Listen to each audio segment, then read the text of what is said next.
povie, aký tu budú okolo Altanári. Beha okolo bránky, neprejde. Šteka dosť. Čo sme mali toho predtým, to sa nedá porovnať. Ten štekol 2 razy za rok asi.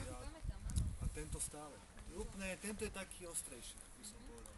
Ten bol taký, kde ma položíš tam. To je to sranda, každá tá povaha je... No. Tento je o moc ostrejší teda. Aj dosť čeká, čo som zastudoval. Aj čo píšu v tých knižkách, že málo kedy šteká, ale akože dosť čeká. Ale to je dobre, čo? Nech si čeká.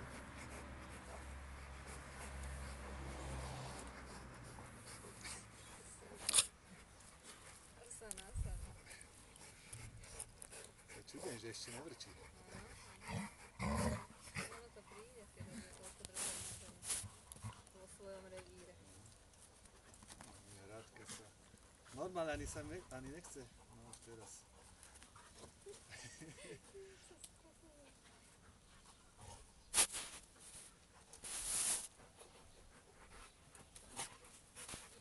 Sa to ľúbi, keď sa tak chválajú.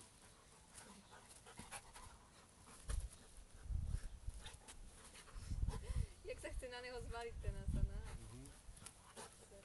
Zápas. Čo takého rovnocenného partnera, to sused, čo má takých štokov malinkých, oných pinčikov, okolo behajú, okolo bránky, ale to je...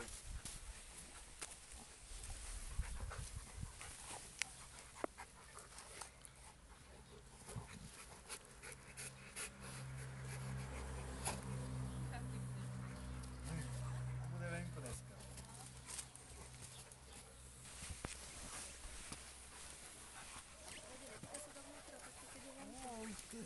Keď mu je dlho a učuje nás cez kuchynu, tak akože... Ale chvíľku, on nevydrží dlho vnútri. Fuj! Na 5 minút a už potom sa pýta ven. Jemu je horko. Čo na tomto sme aj my rovnako na tom podstate. V noci, občas keď tak mrzlo strašne, tak vtedy bol v noci vnútri, ale na dlažnici si lahol, aby ho to chladilo. Fuj asi. Fuj.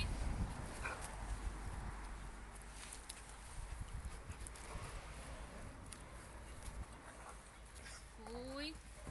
Fuj. Fuj to! Dosť. Hej. Fuj,